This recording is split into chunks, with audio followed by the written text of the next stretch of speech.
کہ پاکستان کی مختصر ترین جو ہسٹری ہے 1965 کی جنگ، میجر عزیز بھٹی شہید، وہ اتنی بڑی فوج کو وہاں روکے رکھا۔ میں آج بڑے امن دعوے سے کلیم کرتا ہوں یہ جنگ ہم نے جیتی۔ دنیا کی سب سے بڑی ٹینکوں کی جنگ یہ کہلائی جاتی ہے۔ بزدل انڈیا کے کہنے پر عالمی برادری کی وجہ سے اس جنگ کو روکنا پڑا۔ 1971 عالمی سازش کا شکار ہو کر پاکستان دو حصوں میں تقسیم ہو گیا کہ 1977 میں جب رشیا نے افغانستان پہ اٹیک کیا، یہ ہمارے لیے ایک بلیسنگ۔ افغانستان میں اپس اینڈ ڈاؤن آئے، ہمارا جو انٹیلیجنس ادارے ہیں، میں اس کا آئی وٹنس ہوں، امریکہ جان بوجھ کر یہاں سے بھاگ گیا۔ اعوذ باللہ من الشیطان الرجیم، بسم اللہ الرحمن الرحیم، اللہ اکبر کبیرہ والحمد للہ کثیرہ وسبحان اللہ بکرۃ واصیلا۔ گزشتہ ویڈیو میں ہم نے کہا تھا کہ اللہ تعالیٰ نے ہمیں آزاد وطن عطا کیا ہے، جیسا کہ قرآن مجید کی آیات میں رسول پاک محمد مصطفیٰ صلی اللہ علیہ وسلم کو مخاطب کرتے ہوئے کہا گیا۔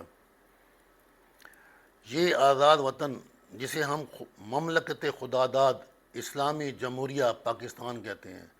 اللہ کی عطا کردہ ملک، اور ایسا ملک جس میں آج ہم آزاد اور خود مختار رہ رہے ہیں۔ اگر ان آیات کی تفصیلات دیکھی جائیں جو کہ گزشتہ ویڈیو میں بتائی گئی تھیں، کہ جیسا کہ عربوں کی مکی زندگی میں جو حالات تھے، ہمارے کمبائنڈ انڈیا میں وہی تھے۔ ہم عددی اقلیت میں تھے، ہماری معیشت دبی ہوئی تھی، اور اس کے علاوہ ہر طرح سے ہمیں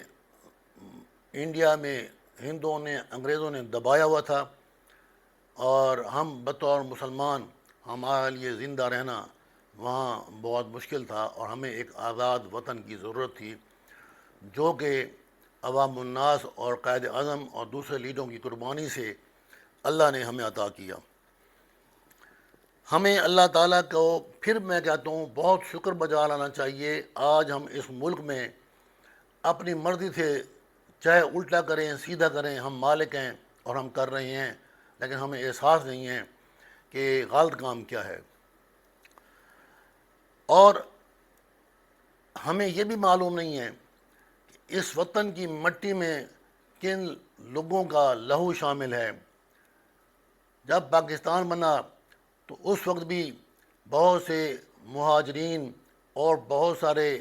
مسلم لیگی ورکر، اور اس سے پیچھے سفید ریشمی رومال تحریک کے علماء، جہاں جتنا پیچھے جائیں ہمیں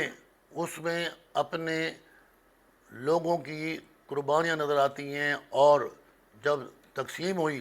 تو فوج کا جو کیا کردار تھا، ہمیں جو فوج ملی، جو مسلمان فوجی ہمارے حصے میں آئے، انہوں نے کس طرح مہاجرین کو وہاں سے نکالا اور یہاں تک لے کے آئے۔ چونکہ عوام الناس کا جنرل نالج اور انٹرنیشنل افیئر کے علم میں جو کمی ہے، اس کی وجہ سے یہ باتیں عام لوگوں کو سمجھ نہیں آتی۔ میں آج جو ینگ جنریشن ہے، ینگ سے یہ لیتا ہوں ہر وہ بچہ جو سمجھدار ہے اور پاکستانیت اور وطنیت پہ یقین رکھتا ہے، چاہے 10 سال کا ہے، چاہے 20 سال کا ہے، یا وہ لوگ جو 30 اور 40 ایئر میں ہیں، اور ان کو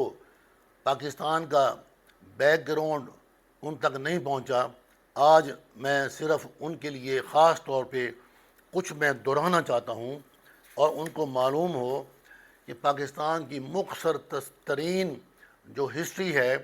اس میں کیسی قربانیاں کن لوگوں نے دیں۔ 1947 میں پاکستان بنا، اور 1948 میں انڈیا نے کشمیر پر ناجائز قبضہ کرتے ہوئے اپنی جارحانہ حرکت شروع کی اور وہاں پر فوجیں بھیجنا شروع کی۔ اس وقت ہمارے لیے یہ کشمیر جو ہے بہت اہم تھا، اور آج بھی اہم ہے، اور ہم اس کے لیے لڑتے رہیں گے اور کشمیری عوام کے ساتھ رہیں گے۔ ہمارے کمانڈو نے ہمیں اطلاع دی کہ کشمیر میں انڈیا اپنی فوج داخل کر رہا ہے، تو فوری طور پہ مقامی کشمیریوں کو موبلائز کیا گیا،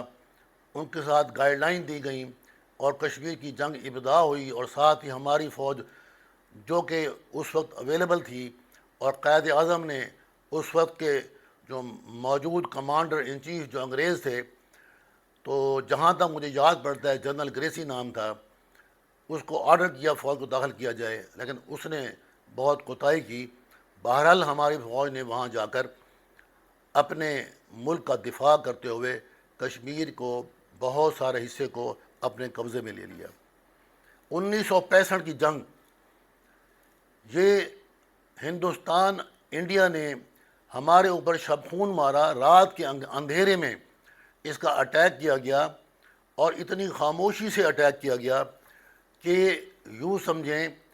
کہ پہلے ہی اٹیک میں ان کا ٹارگٹ تھا ہم لاہور جم خانہ کلب میں جا کے بیٹھیں گے اور وہاں شراب پئیں گے، لیکن ہمارے جو فوجی جوان ہیں ان کی صرف ایک کمپنی نے بارڈر کے اوپر ان کو روکا، اور جو ہے نا میجر عزیز بھٹی شہید، وہ آپ جو نشان حیدر جن کو عطا کیا گیا، وہ اور ایک چھوٹی سی کمپنی نے اتنی بڑی فوج کو وہاں روکے رکھا، یہاں تک کہ ہماری فوج وہاں تک پہنچ گئی۔ اور میں آج بڑے امن دعوے سے کلیم کرتا ہوں،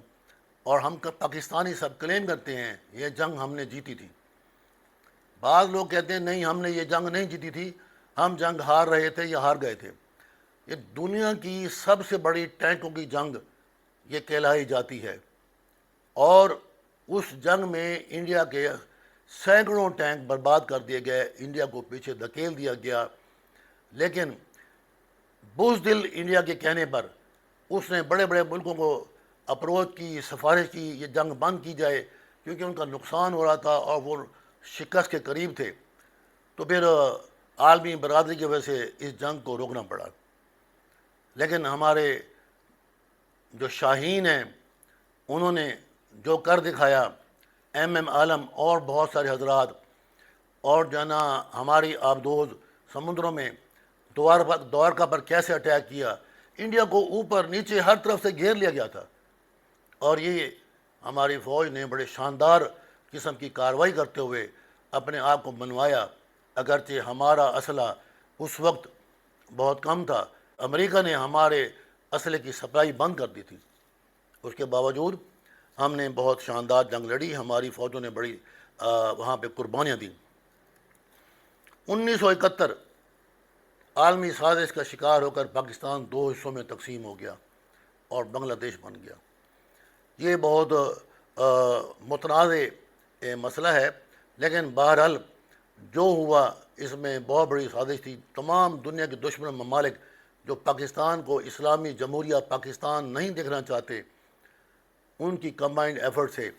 یہ مسئلہ اور یہ حادثہ یہ ثانیہ ہو گیا، اور قوم جو ہے نا بہت ڈیمورلائز تھی۔ اور اس وقت کے صدر، بعد میں جو سیاسی صدر، انہوں نے ایٹمی پروگرام شروع کیا، اور اس پروگرام سے قوم میں کچھ جرت پیدا ہوئی، لیکن میں سمجھتا ہوں کہ 1977 میں جب رشیا نے افغانستان پہ اٹیک کیا، یہ ہمارے لیے ایک بلیسنگ تھا، کیونکہ یہ جنگ 2 سال 1977 سے لے کے 79 تک، یہ جنگ پاکستان نے افغان لوگوں سے کے ساتھ مل کر اس کو جلال آباد تک روکے رکھا۔ دنیا کی سب سے دوسری بڑی طاقت اپنے پورے اسلحہ سے یہاں پر حملہ آور تھی، اور یہ ہماری انٹیلیجنس ادارے، ہماری فوج، انہوں نے اپنے بارڈر کی حفاظت کی، اور ہمارے انٹیلیجنس ادارے اور ہمارے پاکستانی وہ لوگ جنہوں نے قربانیاں دیں، ان میں عوام الناس، سابق فوجی جو بھی تھے، ان لوگوں نے اس جنگ کے ساتھ بہت بڑی قربانیاں دیتے ہوئے اور اپنے آپ کو منوایا۔ دنیا مان گئی کہ پاکستان اکیلا 2 سال تک دنیا کی دوسری بڑی طاقت کو روکے کھڑا ہے. پھر ہمیں بعد میں امریکہ اور سعودی عرب کا تعاون حاصل ہوا اور یہ بات آگے چلتی رہی. لیکن جیسے یہ جنگ 1985-86 میں ختم ہوئی تو امریکہ یہاں سے دوڑ گیا اور یہاں کے مسائل ہم بھگتتے رہے اور وہ بہت ساری افغانستان میں اپس اینڈ ڈاؤن آئے اور وہاں لڑائیاں جاری رہیں. ہماری جنگ جاری رہی, ہمارے ملک کے اوپر برڈن آ گیا, ہم نے 40 لاکھ مہاجرین کو قبول کیا. لیکن اس جنگ کے کانسیکوینس جس میں امریکہ بھاگ گیا, ہماری فوج نے ان کو فیس کیا. خصوصاً ہمارے جو انٹیلیجنس ادارے ہیں, میں اس کا آئی وٹنس ہوں کیونکہ میں اس وقت کالج میں تھا. میں تب سے اخبار کالم پڑھ رہا ہوں, میری ہابی ہے ہسٹری, انٹرنیشنل افیئر اور لوکل افیئر. تو میں اس کا عین ہی شاہد ہوں اور میں اخباروں سے پڑھ کے بول رہا ہوں. میں کوئی چیز اپنی طرف سے نہیں بول رہا. جو بڑے بڑے مفکر جو ان باتوں پہ بات کر گئے ہیں, خصوصاً اوریا جان صاحب, میں ان کے حوالے سے بات کر رہا ہوں. امریکہ جان بوجھ کر یہاں سے بھاگ گیا اور تاکہ اس جنگ کے کانسیکوینس ہم بھگتیں. اور مزید جو انٹرنل انارکی جو افغانستان میں پیدا ہوئی, اس کو ہماری ISI نے بڑی منظم طریقے سے اور بڑے محتاط طریقے سے اس کو ڈیل کیا. اور پاکستان جو ہے نا, وہ اس جنگ کے جو نقصانات ہیں وہ تو ضرور ہمیں ہوئے, ہماری قربانیاں بے پناہ ہوئیں, ہمارا مالی نقصان بہت زیادہ ہوا, لیکن وہ جنگ پاکستان کے اندر نہ آ سکی. لوگ کہتے ہیں کہ افغان جنگ سے ہمارا کلاشن کوف کلچر بہت کچھ آیا. پھر جو بھی کام کرتے ہیں, ہر کام کی دو رخ ہوتے ہیں, ہر کام کا ایک فائدہ اور نفع ہے. لیکن ہماری اس فوج کی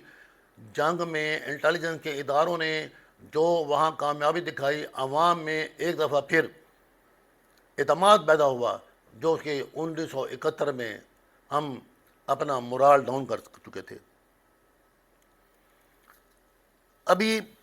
یہ معاملات ختم نہیں ہوئے تھے اور ان کو ہم فیس کر رہے تھے. 9/11 کا واقعہ ہوا, یہ پھر ایک بہت بڑی سازش تھی پاکستان کے اوپر. ایک اور جنگ مسلط کرنے کی بہانہ افغانستان تھا. اور اس جنگ میں جیسا کہ عوام الناس اس وقت بہت پریشان ہوئے جب جنرل پرویز مشرف صاحب نے یہ کہا کہ جی امریکہ کو ہم آپ کے ساتھ ہیں. لیکن میں یہاں یہ کہنا چاہوں گا, آج کل کے نوجوان جو انٹرنیشنل افیئر سے بے خبر ہیں, ہسٹری نہیں جانتے, اپنی مسلم ہسٹری نہیں جانتے, تو ان کو یہ میں پیغام دینا چاہوں گا کہ ملکی لیول پر جو کچھ ہو رہا ہوتا ہے, سامنے کچھ اور ہوتا ہے, پیچھے کچھ اور چل رہا ہوتا ہے. یہ جنرل پرویز مشرف صاحب کی بہت شاندار پالیسی تھی کہ انہوں نے اگرچہ ہمارا دفاع کرتے ہوئے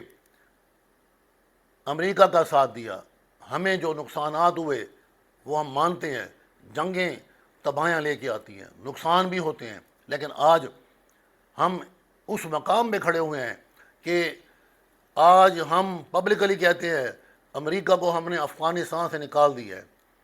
اور یہی بات امریکہ آج سے 10 سال پہلے کہہ رہا تھا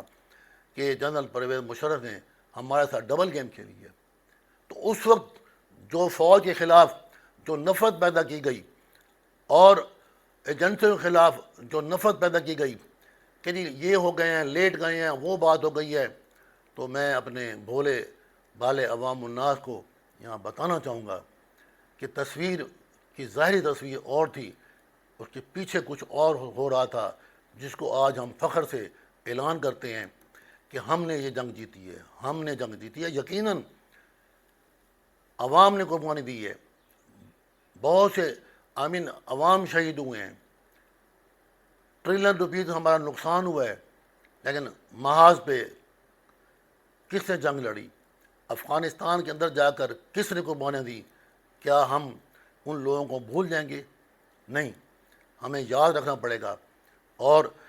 میں خاص طور پر یہ بات ضرور کہنا چاہوں گا کہ یہ جو افغان جنگ لڑی گئی ہے آج ہم 40 سال بعد ہم دنیا میں ایک مانی ہوئی طاقت کے طور پہ بنا جاتا، ہمیں دنیا ایک بہت بڑی طاقت مانتی ہے، معیشی طاقت نہیں، علمی طاقت نہیں، ہم آج ایک بہت بڑی جنگی طاقت ہیں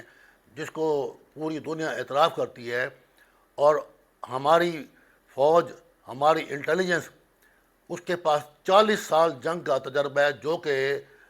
دنیا جدید میں زمانہ وقت میں کسی فوج کے پاس نہیں ہے۔ بہت سے ملکوں نے ہماری فوج سے ٹریننگ لی ہے، اور یہاں میں اپنی بات تھوڑی سی اور بڑھاتے ہوئے ختم کروں گا کہ اس جنگ کے اینڈ پہ، جو افغانستان میں اینڈ ہوا ہے، ہمارے لیے ایک جو بہت بڑی خوشی کی بات تھی، ہمارا ازلی بزدل کمینہ دشمن انڈیا، جس نے شب خون مارا 1948 میں، 65 میں، 71 میں کارگل کے اوپر، وہ وہاں سے ذلیل و رسوا ہو کے نکلا، اور اس کا جو ایک امیج بنا ہوا تھا، وہ ایک غبارہ تھا، وہ غبارہ پھٹ گیا، وگرنہ دنیا نے مل کر، ہمارے دشمنوں نے انڈیا کو ایک بہت بڑا ہوا بنا کے پیش کیا ہوا تھا، اور آج ہمارا دشمن زمین پہ لوٹ رہا ہے، وہ بہت کوشش کرتا ہے کہ میں دکھاؤں میں کچھ ہوں، لیکن ہمارے اداروں نے، ہماری عوام نے، ہماری حکومت نے، سب نے مل کے جو قربانیاں دی ہیں، اس کا ہمیں جو شاندار صلہ ملا ہے، وہ ہمارے بزدل کمینہ گھٹیا جو دشمن انڈیا ہے، اس کی بربادی میں ملا ہے، اور اللہ کے حکم سے اس کی مزید بربادی ہونی ہے۔ اور جو معاملات وہاں چل رہے ہیں، میں اس کے اوپر پھر کبھی بات کروں گا، وہاں ایک وقت آئے گا، وہاں مسلم لوگ کھڑے ہوں گے، اور وہاں پہ وہی کچھ ہونا ہے جو کچھ ایسی گیم دوسرے ملکوں میں کھیلی گئی، اور اللہ تعالیٰ ہمارا، ہم سب کا، ہماری فوج کا، انڈیا کے مسلمانوں کا حامی و ناصر ہو۔ ہمیں یہی نہیں بھولنا چاہیے کہ یہ پاکستان جس کو ہم اون کرتے ہیں، اور جس کے اندر ہم رہتے ہیں، اور کھاتے پیتے ہیں، اپنی مرضی سے رہتے ہیں، الٹا سیدھا کام کرتے ہیں، اور ہم بے خوف نڈر ہیں، ہمیں کوئی احتساب کا ڈر نہیں ہے، یہ اللہ کی عطا کردہ نعمت ہے۔ ہم اس نعمت کا شکر ادا بجا لائیں، اور شکر ادا کرتے ہوئے ہم ایسے کام کریں جو اللہ کے پسند کے کام بھی ہوں، اور جو ہمارے ملک کی بہتری کے لیے ہوں۔ انشاءاللہ دوبارہ ملیں گے، اپنا خیال کریے گا۔